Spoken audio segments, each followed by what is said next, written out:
Hey kodakele.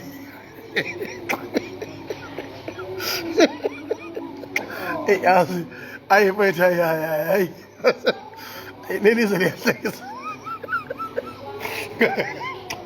Ayile ngoba le mangahlukanisa unyaka ayikhohla. Yabona ko. Yabona ngahlukanisa ngale nyaka le ngoba lena. Hayi bafethu kobiba nje ngophola bafethu. Oh. Bala asi asishaya kahle ngoba. Phuma sihle phuma. Phuma sihle, phuma sihle, phuma si, phuma sihle, phuma sihle, phuma sihle, phuma sihle. Iphese khona, hey yayizwa ekupractice lalela bayinikeza isikhathi. Bayinikeze nje sonke isikhathi emhlabeni. Bese usihle uzondwa yimina laba bakubo laba bashisa laba impepho laba aqhathwa nabo beyocompose ingoma yomhlaba ingoma oyibona ukuthi iyaqualify la ifuna we need this song must be nominated kuma Grammy Award. Hayi bafowethu bengazi mina ukuthi uNkulunkulu wami bakithi ithunywe kakhokolo sicula kahle kangaka. Phuma sihle phuma, phuma sihle, phuma sihle, phuma sihle. Sulatido, tila faso, phuma.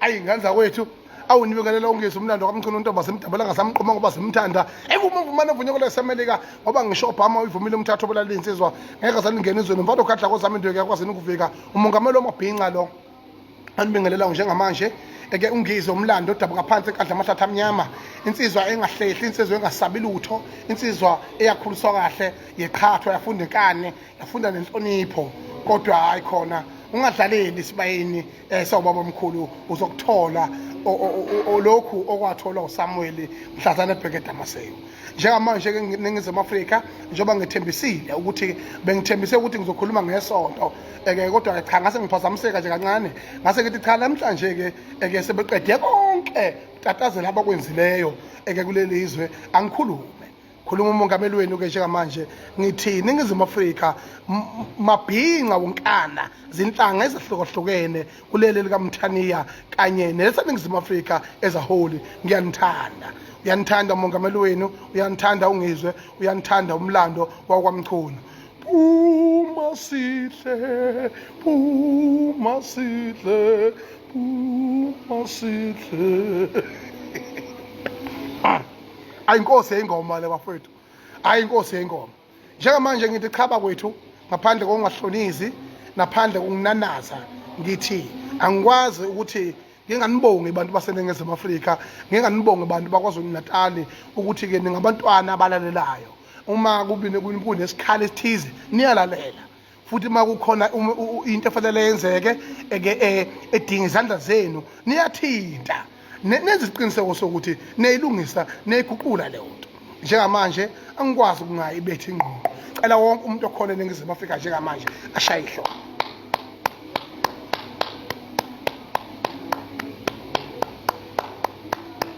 Well done kwaZulu Natal, well done malunga kaKhongolose ngoba okoqala nje ngifuna ukuthi ngaphambi ngikhulume ke ngibongele ibanyana hawu ibanyana nganza kwethu yenza imangaliso ezehlula obhuti babo yabona mangabe umkhonto usuphethwe amantombazana mangabe ngempela impepho isishiswa uanti owagana ekuthanathaneni ayibuyiswe leyo anti kuthiwa akazoshisa impepho la ngoba abafana bakhona badaka utshwala balala ematshwaleni abalazi ngishilanga okwenziwa ngalo msebenzi ichilo lelo ngakho-ke ngithi bakwethu cela ukubongela ibanyana ngokungahlonisi ukuthi iqopha umlando ibe lokuqala ngqa eNingizimu Afrika iqembu labesifazane elifomishiwe lakwazi ukuwina indebe ye-African Cup of Nation. Yabona, i-Cup, Women's Cup of Nation. Yonke le nto leyo bakwethu iyenzekile ngenxa yokuthi iNingizimu Afrika iyayifisa insaso, iyayifisa injabulo enhle. Kodwa cha bobo,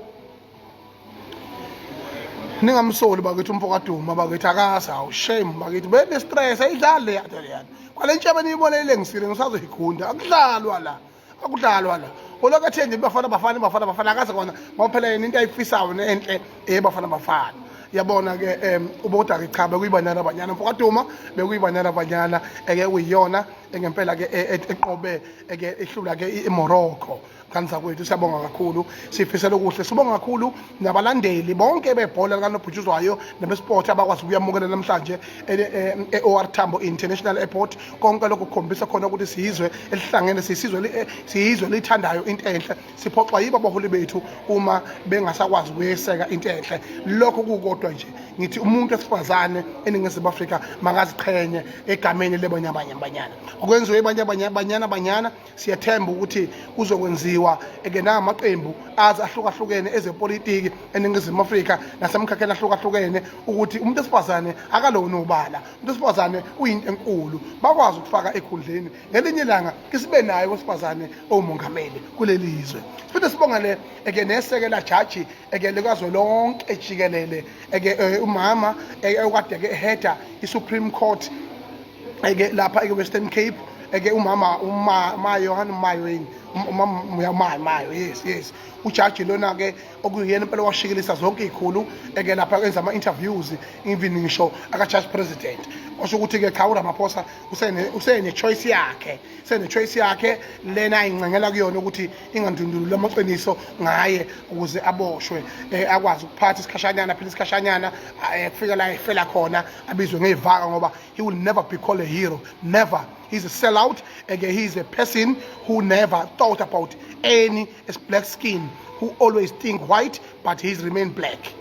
Ingakho ke bakwethu ngithi cha ngicela ukuthi ke ngimbongele kakhulu ukuthi ke uRamaphosa wenza into enhle ukuthi aqoke wesifazane okoqala nqa emlandweni ukuba abe yisekela jaji kuleli laseNingizimu Afrika. Konke lokho siyaphakamisa. Phinde ngibongele iqembu likaMaskandi. Hawu bakwethu, nganza kwethu. Kanti yini siyoze siyibabaze, yini siyoze siyincome, yini siyoze sithi yaze yayinhle into. Nangonyaka odlule sibonile insizwa lapha ke uBhekuzulu uKhuzani umfana semandaba kuzoba uTira kuzoba uKabza Small lomfana lona uKabza lo wakwaSmall behlangana noCasper lomfana wakwaNyuvesti bonke beba into eyodwa bekhombisa ukuthi la eNingizimu Afrika siyabathanda abaculi behlangene. Sina ke njengamabhinqa ithina ngabasibonga kakhulu ngoba emlandweni wethu thina njengamabhinqa into enjengale yana asikaze sicabanga ukuthi yayiyosehlela. Mawungabuka ibazi sophuza ekhemisi, ibazi sowashela emhlophe, ibazi zothwala ofula mankentshana zomqashiya umfokandlovu umfazi omnyama omgqumeni ondidane noshwini nomtekhala amaqhawe akithaza abalaza babengazi ukuthi kuyoze kube nje. Namhlanje ke bakwethu asikwazi ukuyibabaze into enhle. Khuzani mfana semandaba mfowethu ngiyakubonga mfana wakithi. Ngiyakubonga kakhulu ukuthi ube nesibindi nokuyinikela ngoba umbono ngaba kunanoma ubani umbono kodwa ukwazi ukuyinikela ngendlela oyinikele ngayo ukuthi ukwazi ukuthi ulwe ukuthi lento ibe impumelelo esezingeni eliphezulu. Ubulawa uMaskandi uhlangana khona nezizwe uphinde uwine njengokapteni mfowethu ukuthi uyabobozile wakhe nje penalty wenzani konke lokho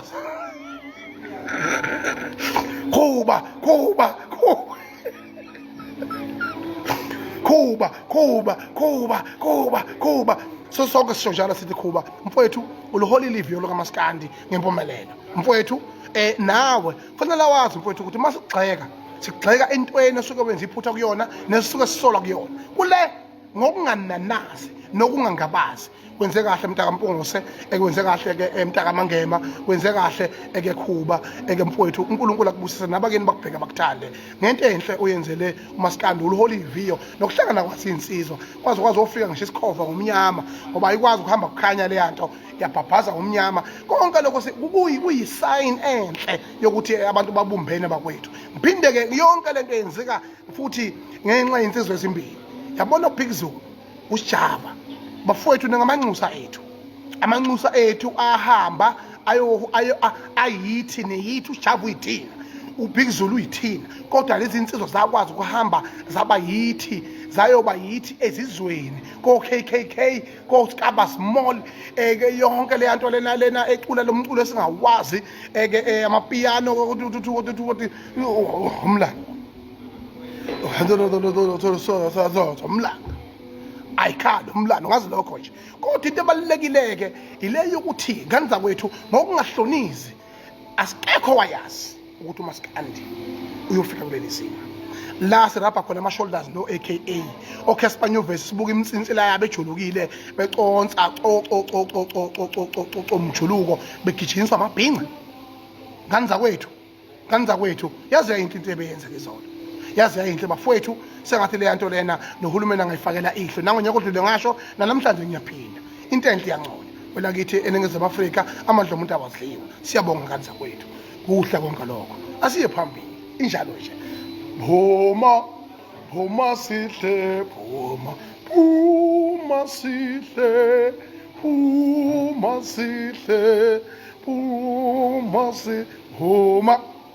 phuma sihle kungani usihle phumile izasoqala usihle akakaze zaba umholi waba umholi wentsha oyifake akana legacy lapho futhi akana ligazi enengqondo yakhe akanabo ubuhlakani usihle from being a secretary general we province of KwaZulu-Natal of the African National Congress usihle ukwazile ukuthi amanuve unobhala we province wamanuva ngokuthi abe pretentious abe highly pretentious to support Jacob Zuma wamsupport Jacob Zuma unobhala ngoba encenge irelevance ngoba encenge irecognition yokuthi agcine ke ebo chairperson of this province fortunately lokho kwenzeka nina wathathwa engaziluthe njalo edome njalo eziphukuphuke njalo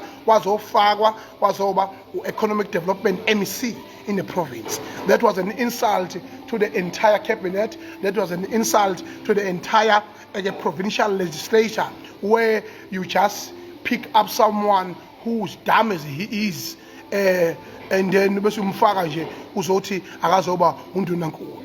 Yonke le nto leyo ikhomisa ngokusobala ukuthi here we are busy nursing political egos instead of being noble and making sure yokuthi izinto zihamba ngokuyikho kulelizwe abantu badinga intuthuko abantu badinga amathuba emisebenzi abantu badinga inqubekela phambili kodwa usihle none of those things akakwenza lutho nalabo bemhlonipha isikhundla sabo bencenga imisebenzi bencenga amasenti lawa wohloka mase kudle yena ngakho ke kwangena ke lapha emveni kwalokho usihle akaphindanga waba umholi uyitshelile usihle waphakama wadlula bonke abantu bakhe eregini yakhe bengamfuna akafuna umuntu into nje angafuna umuntu ayifuna nayizintombi ibhola nje into engenamsebenzi walutho so ke njengamanje ke ngithi ke bakwethu ngangahlani mina uma ngithi mina njengongizwe umlando kaMchunu usihle masigo ngiyabonga kakhulu ukuthi nimlalele umongameli wenu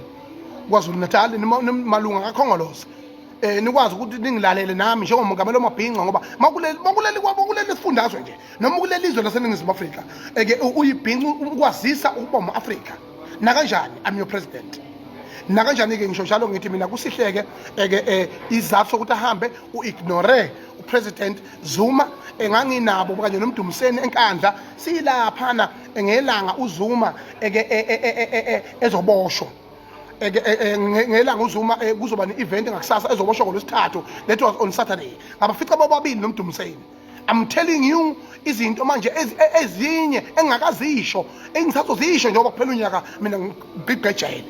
So ke into eyenzakalayo ke ngabatshela bobabili noMdumseni behambe belandelana njengabahophe wena obona imkondlo ihambe ehlungwini ngathi mina madoda ilungiseni lento lena iyaphuma esadleni kusihle welo yabona bathi so ke ilento ke eyenzekileke ukuthi iningizimu Afrika emveni kwalokho uyakhumbula beBush eMaritzburg bethi bawu attend icala lakaZuma bepretend ngababuza umbuzo wodwa mina ngathi mina uma ngabe nina nithi nemsupport uZuma nisuke nijawu kuyovala kuma camera noma nemsupport for real ngithe sengiboshwa mina ngithwesa umthwalo uthiwa mina eke ngashisizwe eleseningizimu Afrika nami ngaphapha maseyikhala nje eke kodwa mina into eyodwa into engiyaziyo eke engayenzayo eningizimu Afrika ukuthi bakwethu eke asikwazi ukuthula sithalalise kuboshwa iFreedom Fighter kuboshwa umongameli wethu kwaZulu Natal eke eningizimu Afrika ngilokho engakushoyo nangempela ke laba bantu namhlanje bayahola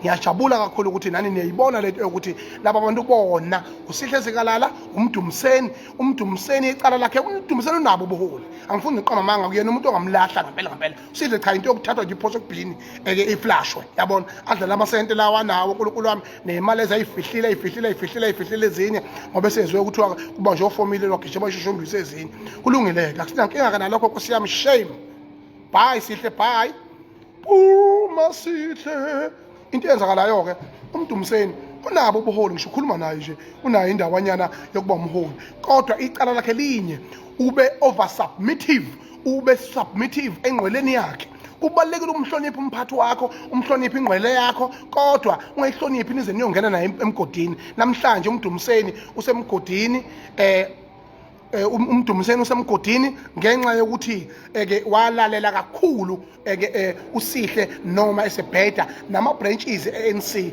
noma esemtshena ukuthi hayibo niyaphazama kodwa iqiniso akazange azeke ayithathele notice yonke lento leyo kuyichilo lokho uMdumseni you need to grow up but ngiyathemba ukuthi ozakwini ngeke bakulahle kangako ngoba uyabheda nawe kodwa awufani nalo ngeke nifane so ke engushoyo ke eke yilokho ke ngani zakwethu bese ngithi ke ngani zakwethu ke sekwenzeke konke ke lokho ngiphinde futhi ngibongele eke laba abantu abakhethiwe ngasho ngisenkandla ngathi mina there is a woman on top noma kukusimelane eke intokazi lena ngiyazi kudala ngikhumbula kulama event ngisho leko konongoma khona lapha nasaba nobaba kwakuzongena uJacob Zuma njengomongameli wezwe 2008 mangaphosisi wayikhona lapha ngathi uma waye original bani le kwanongoma eZululand ngambona futhi mama nomagugu wayesemncanyenyana phela wayengakaholi nje behola nje yona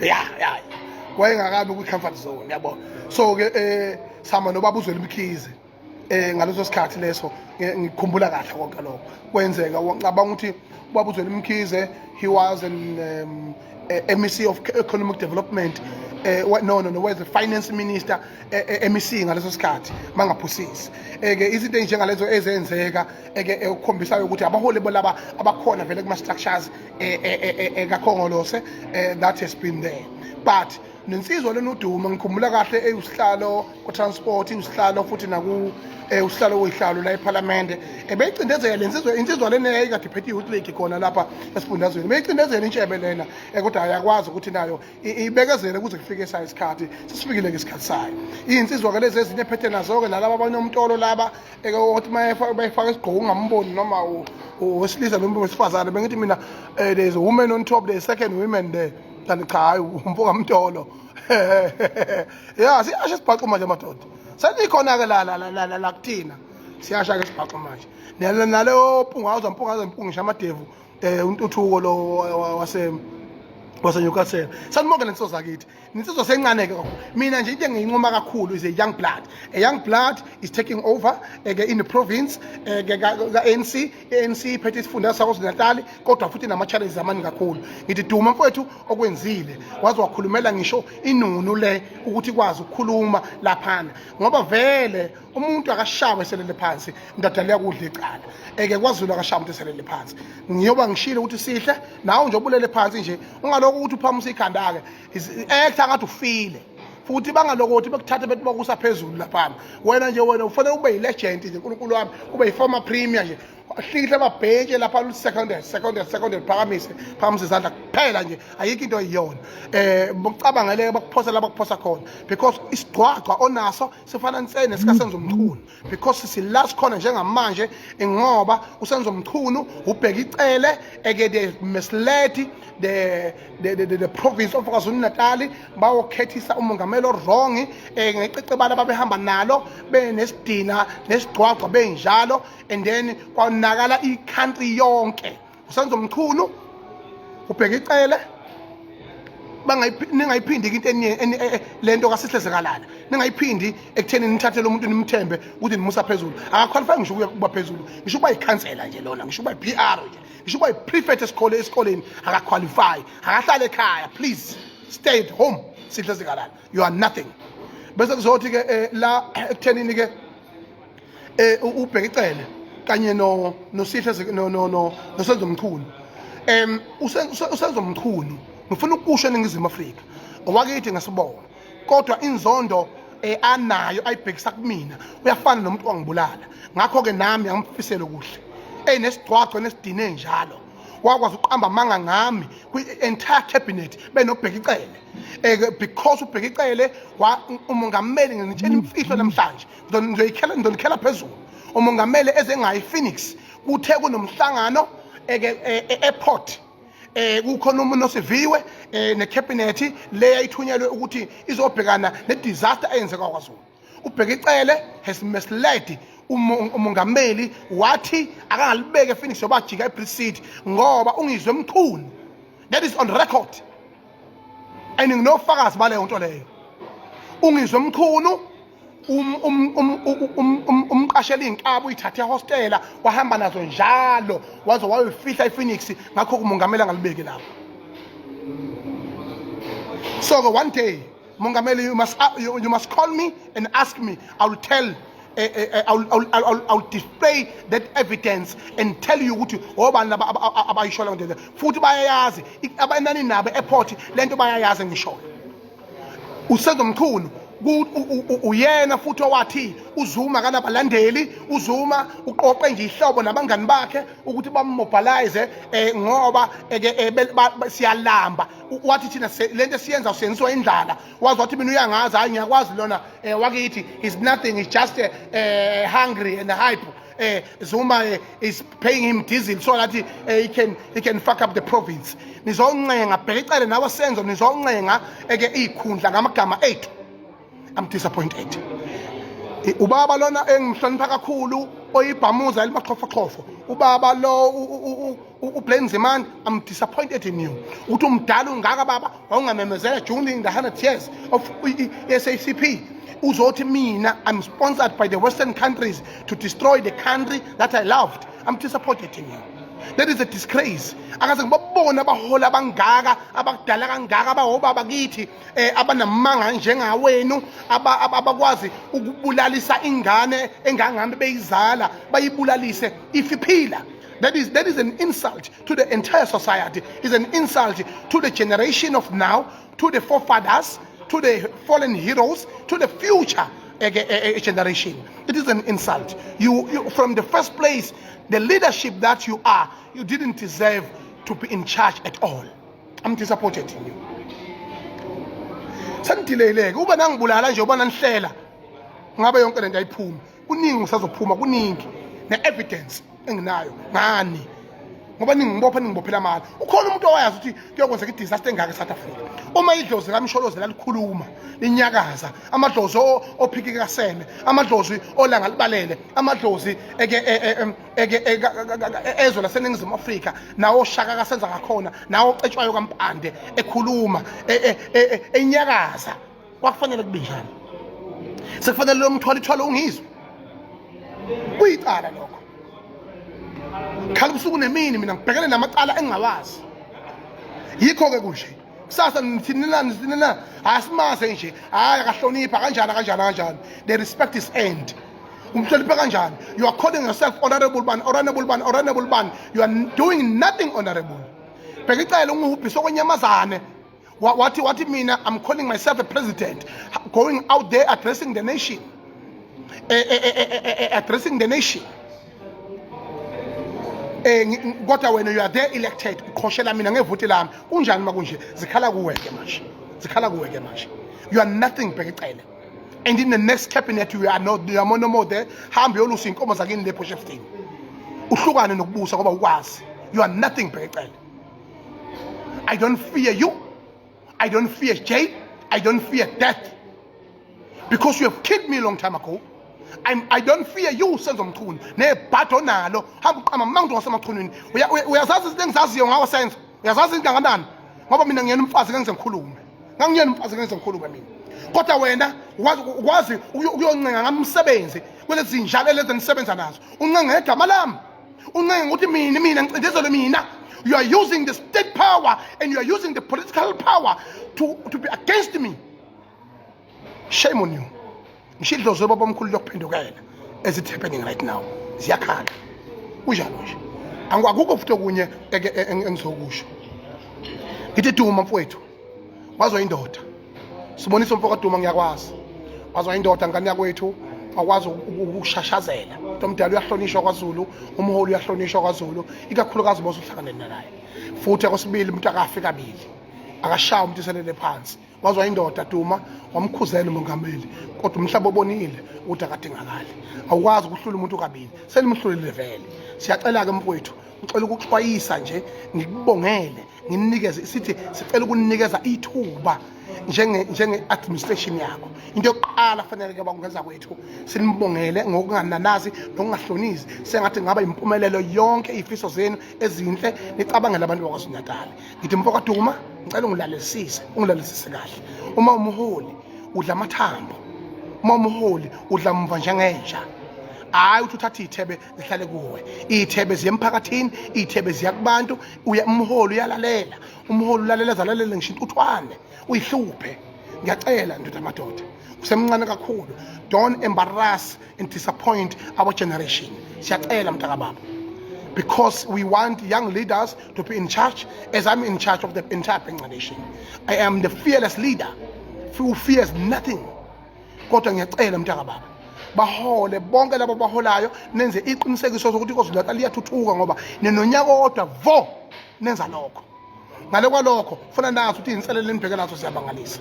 Njengamanje mfowethu department aqashwa ama-artists, aqashwa lutho, kuthiwa kongiwa imali iyadliwa. Kongiwa imali idliwa yinina, eke nithathe niyone yonke le cabinet yakho. Yokuqala Duma mfowethu ngale kwenzondo ngani yakwethu. Shintsha le cabinet. Ikakhulukazi arts and culture does not exist in the province. In the history lokwagcina ngoma masithole emloyi ukuthi kube no arts and culture in this province. Awu exist. Yihlaza. Thatha intombazane yabantu ihlalele uNkulunkulu wami ngathi ilimela le emakhaya ihlakulela nithi nizoyenza MEC ngoba nithi nishoda ngabantu besifazane yaphenduka intombazane yayihlalela yayishawelwa umoya yajabulela i-aircon no blue light. We don't want such kind of leaders. Ayikho indaba lo MEC yokuthiwa umavimbela, ayikho indaba yakhe, ayikho nje futhi akazibe khona from the first place. So ke manje ke you must change your cabinet. Umama ulo semdala lo mama upheke inkonyeni, cha kahamba uphumula bakithi. Useyohluleka uzikubeka ngakati bakithi, cha akaphumule bakithi, siyacela faka nabanye abantu besifazane nakhipha abantu abasebenza osabhidla saphethe political dynamics. Whoa, hey, hayi 2 bese nizonisekisa ukuthi nikhipha lencegela lena yekhanda elikhulu umbazo lo wale ngakithi enquthu okuthiwa uJomo Sibiya. Ikhipha lo muntu loyo corrupt, lo muntu loyo udla imali noRamaphosa bakhohlisa abantu benza izinto ezi-wrong in this province. They are corrupting each and everything. Bukanika ubufakazi balokho ukuthi imali kayisebenzi. Imali kwenziwa yonke into, kwadliwa imali, kwenziwa yonke udoti, kodwa igcina kosuku yini enzakalile. Now one thing that has happened, the truth igcine kuba yilona that is prevailing. The truth will always prevail regardless of money or not. As I've said it before. Ngiyacela ukuthi uJomo Sibiya does not deserve to be in a cabinet, does not deserve to be an MEC. Akahambe bayohlala enkonka le phalaphala uSenzo Mchunu ubhekecele ulokhunjana uJomo Sibiya gede abambohlala le enkonka bohlala khona belusa inkomo zamankonka konkola lezi inkomo kuthiwa amankonkola bahlale khona bayilusa ngoba manje we can't have such leaders who are destroying the province. The challenges that you are facing Duma mfowethu ngubongela unjalo kodwa fanele wazi ukuthi into ekuthiwa ubuthongo into yokuphinde kuze uyithole engane zawethu ngane yakwethu usishitshele ngecabinet yakho bese wenza show yokuthi ngane yakwethu uvula ama-event omaskandi nama-artist gospel nama-artist kwaito balambile KwaZulu Natal le nto ukuthi nonga imali yonke le nto leyo is an insult. Noma siyaphila noma siyakhuluma noma bayakhuluma amaciko bakwethu bakhulumela iqembu le-IFP nto kwaphinda angene usibusiso kwelakithi KwaZulu babuhlabisa babumphemba kodide kandlela mphemba mkhaya wami uwe ivula ndlela layo yonke lento. Akekho umasipala oqasha ama-artist obuwedlula umasipala wasenkandla usaphethe wena namhlanje ususeKing Cetshwayo kodwa namhlanje ugileka izimanga eKing Cetshwayo uphethe wena waphinde futhi leyo nto wayitshala wa-understanda wayitshala kuwo bonke abaholi benkatha in different sectors, in different regions, in different municipalities yokuthi ama-artist ethu ahluphekile alambile futhi wes abaculi bakaMaskandi ngane zakwethu lezi ngane zakwethu ifike ahole aqashwe ngo-15,000 noma aqashwe ngo-20,000 abe namagidangoma u-10 aqashe imoto ezomhambisa lapha namagidangoma u-10 abaholele mhlawumbe 1,000 agcine sale no-5,000 kodwa konke lokho kuthiwa hayi simbizile usibanibani abafana abanye abaculi bakhe wakwambona nje uJumbo ehamba nenqwaba yabantu uhamba nabantu ababili noma abathathu uyabona because it's a culture of the gospel does not relate to culture kaMaskandi kodwa sengikushoyo-ke uMaskandi awubhekeleleke the most abantu bami laba zingane zami lezi cela sibhekeleleke kakhulu ngoba they are employed at the same time they are also employees. They employ the young talent of this country, the young talent of this province. Ngiyacela ngane zakwethu ngiyacela ukuthi ke nikusukumele le nto leyo lokho kwenziwa inkatha Freedom Party lokho kwenziwa umphemba lokho kwenziwa iqembu lenkatha as a whole lokuqasha abantu kanje phinde futhi balalele babe nodlebe lokulalela kubuholi lobo funa wazi inselelo libhekene nayo uDuma ke ukuthi akudlalwa la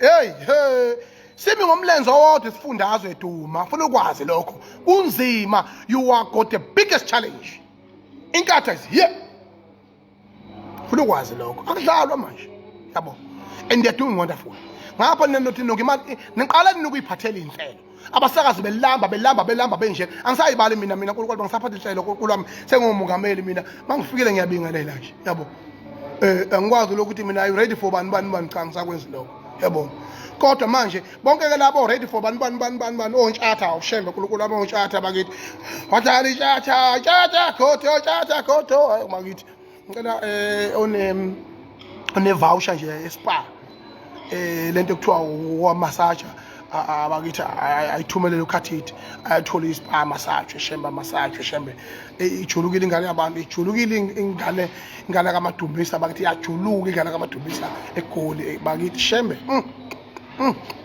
ngitsibone sehla ngabe bengiqala ukubona isithuthu engathi yidowe sehla la mina ukhathithi afanele ahamba olokhunja ahambe ayolungisa isimo sokuthi bammassage ngiyabacelela ukuthi bayiqhubeke bayiphathe izinhlelo lento enithi niyayenza i-wrong laleli billion ethiwa lethe kule province nanka njengamanje amalokhunjana ama-toll gate sihamba mahala khona sihamba mahala kule ma-toll gate awu-2 lapha so sisuka njalo cela uyiphenye leyo nto weDuma uwenze isiqiniseko sokuthi uphuma iqiniso kuyilona lona ukuthi cha baba kwethu akulokwazi ukuba kanje never ukuthi ungathathwa nje le mali ekuthiwa isizongena kuthiwa hiyo le benihamba ngayo mahala siyothi amabhiliyoni angaka 800 million ebesihehla senyuka ngawo labo 2.6 nawa no singamane sikhokhe bakwethu kunokuthi ingaqhathwa imali ekuthiwe ingene kula ma-toll gate manje nganaqamba lawo manga fana nazi ukuthi kube nigaxelisa ke in advance never funa nikwazi lokho 2 Fana wazi Duma mfowethu ukuthi umongameli uRamaphosa mhlonipha impela njengoyihlo, mhlonipha impela njengomholi wakho, kodwa wazi ukuthi asimfuni. Ningalenzi iphutha lokuthi impela kuphele 3 months esayikhona njengamanje, futhi ningalenzi iphutha makwenzekile kwashaya uDisemba ekhona besabusa. Lo baba lokhu umatsalwethi lo singaze sibone ngisho umkakhe. Semhlala simbone ehlala nabanye abafana nje lapha ngaze babumgadile noma bayaxoxa. Siyacela ukuthi ungaphaphi baba. Ngazophaphela kwaZulu-Natal, because now you are being tribalist. You are talking nonsense. You are the leader. I was acknowledging you as a leader, as a minister Home Affairs ukuthi khuluma kahle ngendaba semngcele nan as a former minister of health. Manje usuhlulwa impilo la uzoyingcengela. Uyabona ukuthi ungaso rishafilwe manje usuka lapho uzokhuluma nonsense. Uzokhuluma nonsense ngaKwaZulu-Natal. Don't talk shit about KwaZulu-Natal. Akudlalwa la. Kusahlala Nkosi la. 2, Duma fana wazi ubhekene nenselelo enkulu yaseNdlunkulu. Laba bantu abakuyibona basixovele iNdlunkulu kaZulu. iNdlunkulu kaZulu isenkingeni njengamanje ngenxa kaCyril Ramaphosa, ngenxa kaSihle Zikalala. Ngoba bahlulwa ipolitiki bese bona begijima bezama ukuzoyizincengela ngokuthi hayi amaZulu siyawazi, abantu baZulu siyabazi. Make nje wakhombisa ukuthanda ubukhosi babo, wakhombisa ukuthi wena uyayithanda lento yaseNdlunkulu, bazothi hete akuzena udela hlonishwa fosek komhlonishwa la isixhaphazela lesibondela ishebe eNdlunkulu niyakhatha ndunankulu ubanjwe yini umbiko kaMacengwane ngoba umthetho usobala nje khoyisani bani sazi ukuthi nini ithini bani ukuthi makune conflict eNdlunkulu. I-conflict is everywhere. Now with politics there's conflict, emndenini yethu there's conflict, in each and every kingdom there's conflict. There is nothing new. Kodwa umthetho busahamba kahle ukuthi cha umongameli akaqoka iCommission. iCommission bese iyaphenya ukuthi khamba kanjani. Okwesibili bese kuyima ihlangana leyo commissioner leyo bese kuyima ke iveza ama recommendation ayo announce in public. Kunokuthi announce ama recommendation sibone ukuphushwa icala uJudge Madondo wabhibhidla Maritzburg ekhulumela ukuthanda kwakhe. 2, sazobona umongameli with no reference to a commission. Eyaqokwa uye elandela umthetho sisekelo wathi usebekisile ngoba yini inhloso yabo ukuxova uZulu nokudestroya uZulu. Namanje uZulu omnyama odlela zimhlophe asisho thina ukuthi umntwana omesizulu akasona isilo sakwaZulu. Cha, asisho njalo.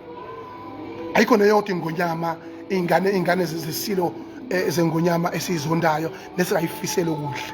Futhi singajabula mayengasiphatha singajabula. Ngoba kuyobe ngempela libalele nathi lasibuka khona endlini kaNdlokombane ngoba indlu kaNdlokombane ukhanga nabankengane. Lezi ezinye igodlo nazo ezivuselelile umlando wazo uyaziwa, kodwa cha lazibule khona impela ukwakhanga nabankengane. Singakujabulela lokho noma ngabe kuthiwa kwenza alana eNdlunkulu ngisho kuthiwa babeka ikati siyojabula lokho uma lokho kuhambisana nama recommendation commissioner kuphinde futhi kuzohambisana nokuhlonishwa kweNdlunkulu ingaqhanyazeliswa inikezwe ilungelo lokuthi kube yiyona announceayo. Umuntu onokuphinda angene umlando wakhe kwaZulu ungaphezulu kwayo yonke into ongayicabanga ubuhla senzela bona ngisho uMandela eselibeni uyabazi. Yinye kuphela into mina engingakhala ngayo ayiningi. Umuntu onokuphinda angena likhe iphutha nenincona nalo. Umuntu onokuphinda angena umdala, umuntu onokuphinda angena onolwazi, umuntu onokuphinda angena engakavume kufa ubukhosi bakwaZulu ebuka. Umuntu onokuphinda angena unomlando ongaphezulu kwa wonke amakhosi aseAfrika. Engikhala ngakho kukodwa nje yokuthi uma kunenkinga ebukhosini bakwethu kwaZulu akangabi yedwa, akusondele namanye amakhehla mhlawumbe njengoba umongameli uZuma ukuthi nje unenkinga yamacala njengamanye amakhehla ingwevu nje ubukhosi uma kunenkinga kwi-conflict ebukhosini kusondezwe ingwevu nezinye le engadumile ingwevu zibe khona zibe seduze nje zibe khona sibe seduze ingwevu bese sikwazi ukuyilungisa kahle ngoba njengoba kudileya nje ukubekwa gcotshwa kwesilo ingoba kuneyinkinga eziserious ezikhona bakuthi sicela ukuthi ixazululeke kungoniwa indlunkulu yethu sidanda ukuthi kube nesilo sibekwe ngokusemthethweni bese siyaphambili ngani zakwethu ngoba thina amandla ethu asendlunkulu thina njengozulu ngakho ke siyacela ngani zakwethu siyacela bakwethu ukuthi iqiniso lonke neqiniso lodwa liphumele ubala kuhanjiwe kuye phambili ngiphinde ke futhi ngani zakwethu bese ke ngifuna ukuthi ngiphinde futhi ngiqinisekise ukuthi udaba lwasephalaphala siyacela ukuthi nisukume ngayo yonke indlela umongameli akasayeni nomuntu ongabe usaphethe njengamanje siyacela ukuthi wonke umuntu okhona kuleli zwe laseNingizimu Afrika athenga ama-cricket within a space of 3 months from now kuyothi kushitshwe icabinet yakwaZulu kuphinde kuxoshwe nomongameli phezulu kushitshwe icabinet kwazolonke sibone nathi ukuthi sibamba apha lapha nalapha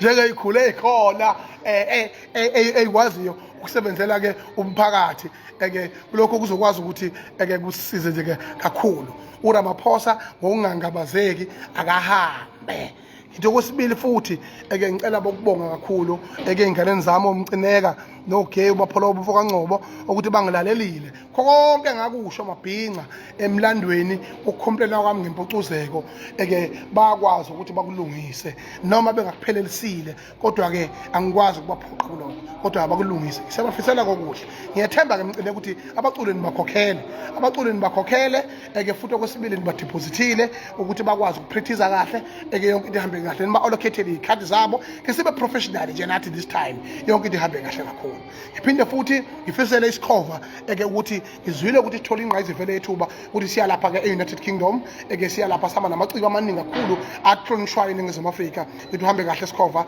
sikazo lonke uhambe kahle kwaloyo bahlupha phambili lapha ucele laphana phambili laphana baningi abazobafica phambili abazihlobo zaseNingizimu Afrika bakutolikele ngoba isikisi sodwa esikhulunywa lapha phesheya kwezilwandle hamba kahle duyaza mfona kithi uyibeke induku ebandla usimele sengamabhinqa usimele singamaskandi emthoka phinde futhi ngisho ukuthi na kanjalo kule weekend ubheje umeya wami enkandla umbizile ngizobe ngikhona lapha ke impela enkandla na kanjani emahashini uzobe ngikhona kwela kithi kukuhle kudelile yoba ngishilo ukuthi inkathi yabaqasha amaciko kuzobe sigida kumnandi ngiphinde futhi ngiyeme emulweni ufike ngendize lophaphela emhlane emulweni wentombi ngubane lapha ejozini ngiyofika kusiphuzela unwele laphana sengifikile samba nenduna emakhaya amadoda namathethele bamabutho impela ke bakuthi kube kuhle kubedele kube nje ya usiyabonga sangweni ongibizile kuzobe kuhle kakhulu futhi ngizofika qathatha nawamaphumulo ngizobe ngikhona ngiphinde ngiyoyivala lapha kwintaba yaseDubai lapha eLokhujaneni eStenga ngithi ngenza kwethu impela ungizwe umlando kaMchunu uyagoqa manje uthi ngithanda sizwe sababhinqa ngithi ngongahlonizi ngiyanibonga kakhulu ningathi ngikhuluma njalo ngenza kwethu angikwazi nami ukuzobonga igiyo nokuthi nina ningilalele ukuthi nishintshe izimo kwiprovince ngiyathemba ukuthi konke kuzohamba kahle kakhulu ayikhale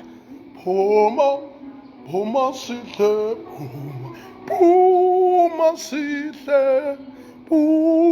sihle bye ngazongishaye futhi